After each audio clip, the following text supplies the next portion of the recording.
Gravity ये 2013 में release हुई एक हॉलीवुड की फिल्म है। ये मेरी ऑल टाइम फेवरेट मूवी है।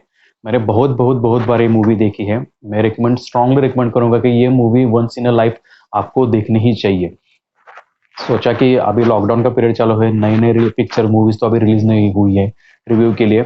एक कल रिलीज हुई थी एक्सट्रैक्शन, उसका रिव्यू मैं ऑलरेडी कर चुका हूँ। सो मैंने सोचा व्हाई नॉट ग्रेविटी एक बार फिर से देखी जाए और इसका उसका रिव्यू क्यों ना दिया जाए। इसलिए मैं आज ये रिव्यू दे रहा हूँ। दो लीडिंग कैरेक्टर है मेनली।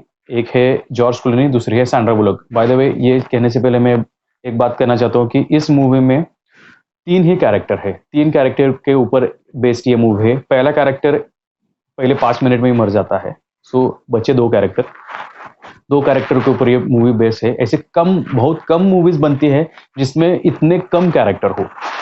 ये मूवी वन ऑफ दैट है। दूसरी मूवी मुझे पता भी नहीं है कि उस मूवी में इतने कम कैरेक्टर हो।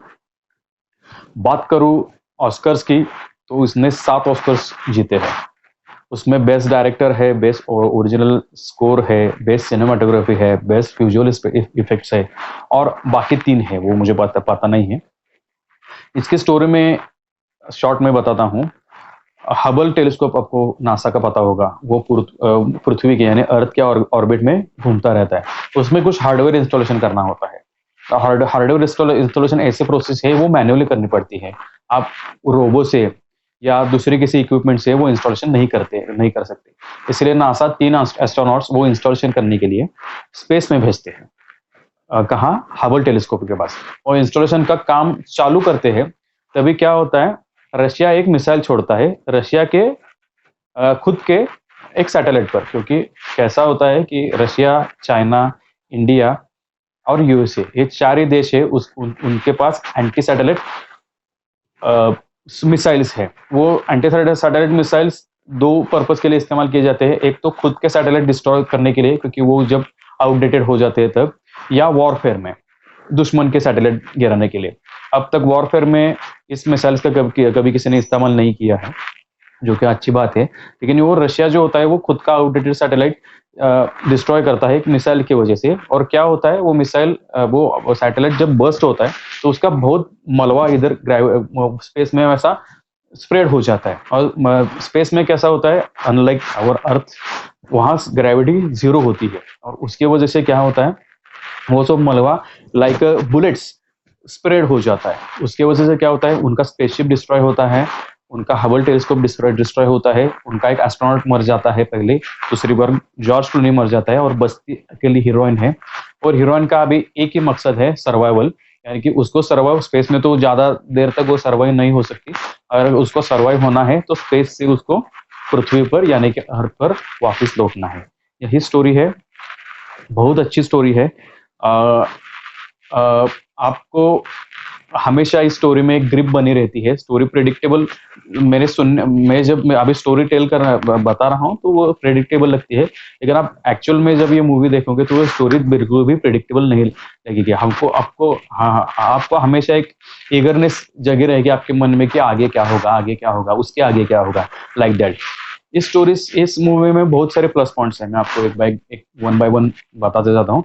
एक तो शॉर्ट रनिंग टाइम है। ये मूवी बिग बजट है, बहुत भी मल्टी बिग बजट है, मल्टीपल ऑस्कर विनिंग है। स्टिल ये मूवी का रनिंग टाइम खाली 90 मिनट्स के इर्द गिर्द ही है। सो इस मूवी में थोड़ा एक भी अननेसेसरी सीन नहीं है। और शॉर्ट रनिंग टाइम होने की वजह से आपको स्ट्रांग ग्रिप मिलती है और आप पूरी तरह से जुड़े रहते हैं इस मूवी से। दूसरी है इसके विजुअल इफेक्ट्स। मुझे सच्चे में नहीं पता कि वो विजुअल इफेक्ट्स उन्होंने कैसे डाले हैं। वो प्योरली कंप्यूटर ग्राफिक्स है, प्योरली वीएफएक्स है, या पार्शियल वीएफएक्स और पार्शियल शूटिंग है, आई डोंट नो। उन्होंने जो कुछ भी स्क्रीन के ऊपर आपके सामने दिया है वो 100% रियलिस्टिक लगता है। और वो जो विजुअल इफेक्ट्स उन्होंने डाले हैं, जो वीएफएक्स डाले हैं, वो माइंड ब्लोइंग है, उसका कोई जवाब नहीं है। दूसरी है कि एक और बात है कि ये जो स्टोरी है वो इंटायरली डिफरेंट है। अगर आप हाल ही के बॉलीवुड के मूवीज ले लो या इवन हॉलीवुड की भी मूवीज ले लो, वेब सीरीज ले लो, वो थोड़े थोड़े रिपीट लगते हैं। कहीं कहीं ऐसा लगता है कि एक आप मूवी देख रहे हो या एक वेब सीरीज देख रहे हो, तो उस ये एक स्टोरी चार पांच पिक्चर के या चार पांच मूवी के थोड़े थोड़े बिट्स उठा के एक नई टीवी नई वेब सीरीज या नई मूवी बनाई गई हो, ऐसा हमें लगता है। कुछ नयापन नहीं देखने को मिलता है। कई बार क्या होता है कि स्टोरी प्रिडिक्टेबल हो जाती है, स्टोरी का सस्पेंस खत्म हो जाता है।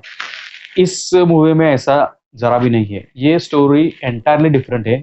इस स्टोरी के बेस के ऊपर ना कोई कभी फिल्म बनी है, ना ही वेब सीरीज, इससे पहले ना ही कोई बुक लिखी गई है। और इससे अच्छा एक स्ट्रॉन्गेस्ट पॉइंट इसमें है कि जो ह्यूमन नेचर होता है, ह्यूमन इंस्टिक्ट होता है, जो सर्वाइवल सर्वाइवल के लिए, खुद की जान बचाने के लिए एक आदमी किसी भी हद तक जा सकता है और वो कुछ भी कर सकता है। नामुमकिन बातें वो मुमकिन बना देता है। ये जो बात इस मूवी से हमें एक सीख मिलती है, वो भी बहुत अच्छी है। आई वुड से ये पॉइंट मुझे पहले बताना चाहिए था, लेकिन नेवर माइंड, ये एक best point of this movie ये मैं कह सकता हूँ। बात करूँ माइनस पॉइंट्स की, तो मेरे हिसाब से इस मूवी में एक भी माइनस पॉइंट नहीं है। अगर ये मूवी आपने देखी नहीं है तो आप जरूर देखिए, और आपके हिसाब से अगर कोई माइनस पॉइंट इस मूवी में निकला तो मुझे नीचे कमेंट सेक्शन में जरूर बताइए।